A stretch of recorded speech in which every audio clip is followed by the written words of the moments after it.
We have all known the story of Noah and the ark since we are children. And we love the story, imagining him building the ark on dry land, and then 2 by 2, a representative of all the animal species of the world peacefully enter the ark. Finally, God created the amazing rainbow to symbolize that he will never again destroy the world. A lot of people continue to think of Noah's story as this cute allegory for children. However, as with the entire Torah, there are many levels of understanding. You can do Noah 101, 202, 303, 404. And there are many things that we as adults can and should learn from the story. For example, let's consider what happens after the flood.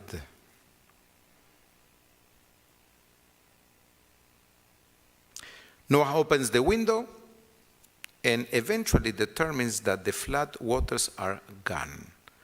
But he doesn't leave the ark so fast. In fact, God has to command him to leave it. Perhaps it's because he felt safe in this ark that had saved him and his family. Maybe he's terrified to face what he may find outside. When he finally does leave the ark, what does he do? He plants a vineyard, gets drunk, and he rolls around in his tent completely drunk. Noah has become the world's first drunk. Our rabbis offer several different explanations. The most obvious is that he was the first person to ever plant a vineyard or to have tasted alcohol, and so he simply didn't realize how powerful it could be. That's called in Spanish, bube-maices. You know what bube-maices mean? Yeah. So let me offer another insight. Noah was the first Holocaust survivor. He was the first person in history to ever see his entire world go literally down the drain. Every friend he had in the world died in the flood. Every man, woman, and child that he knew, except his own family. Every bird, every beast, except the ones that he had saved on the ark. Every house, every street, every landmark that he knew disappeared in the flood. And so Noah came out into a world that he didn't recognize. What did he see? Probably dead bodies and animal carcasses lying around everywhere, and all vegetation destroyed. He must have been filled with horror and shock, grief, and even guilt. Yes, guilt. Guilt for not doing a better job of warning people what would happen if they didn't change. How do you live after a Holocaust? How do you face a reality so horrible? I remember, and I mentioned, well, put it in a different way, I never waste an opportunity to tell us something about my parents. You know, they used to travel all over Europe and Latin America bringing Yiddish theater. And I used to travel with them. And I have a lot of memories. When I was 5 and 6 and 7 years old, I would go to the theater, the show will be over, then they will go to dinner in Köln, in Hanover, in Stuttgart, and Berlin, and München, all these cities. And I, Moshe, was 6 and 5 and 7, and I will listen to all those people who were in the 50s, Holocaust survivors. And when I think now, some of them bet on life and they're remarried and have little kids going there. Some of them became my friends, 6 years old. And some of them were drinking and drinking and drinking. And they never rebuilt themselves. So my guess is that perhaps Noah wasn't sure if he wanted to live. He certainly didn't want to face reality, and therefore he tried to drown his sorrows by getting drunk. What did his children make of his behavior? The Torah describes a drunken fit where Noah uncovered himself. One child, Ham, together with his son Canaan, appeared to mock him. Remember the story? He has 3 sons. The first one that sees him makes fun of him, with the Einikel, the grandson, in front of him. In contrast, Shem and Japheth remain silent and modestly take a garment, walk backwards to cover their father so that they not look upon him and his nakedness.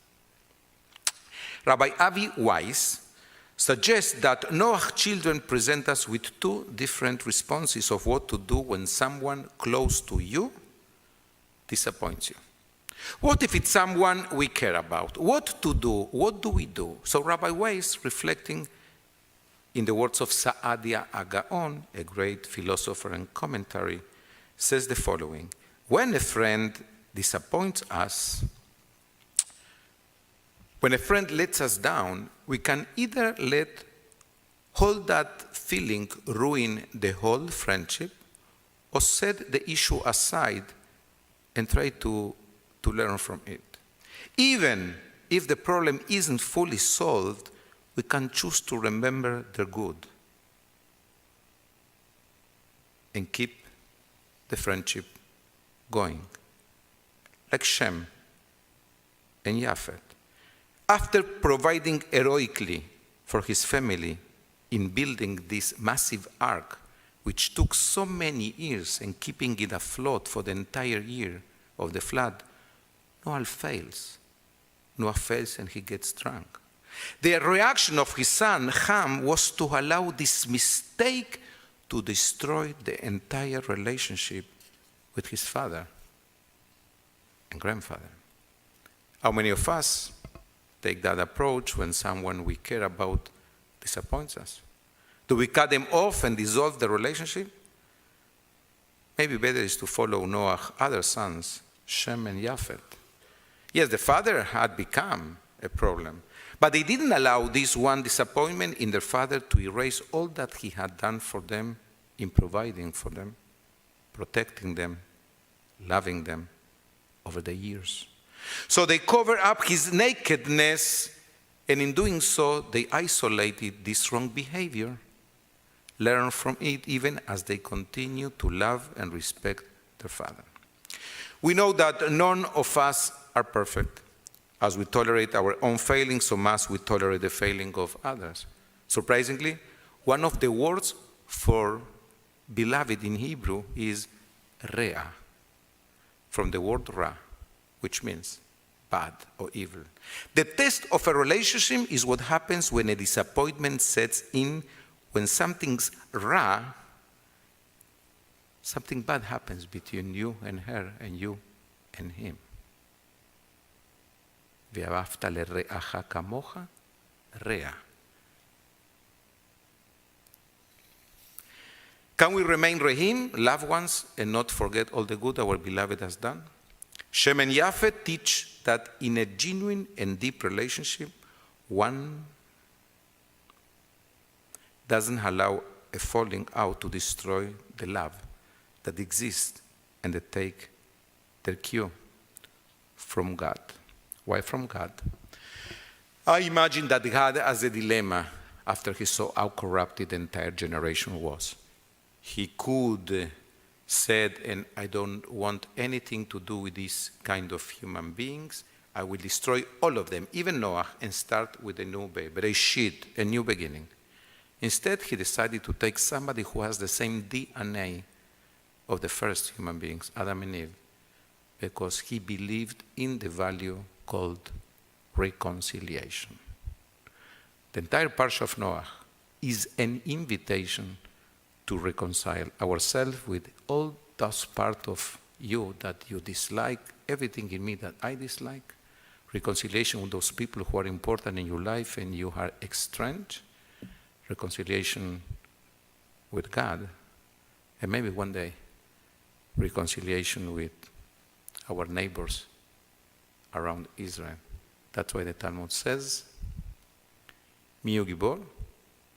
ההופך את אויבו לחברו. Who is the hero? The one who can convert one day his enemy in his friend. Can we believe that we will see that? Maybe not. Can we still need to preach that in a place of Torah? For sure. Because this is who we are. This is what God expects.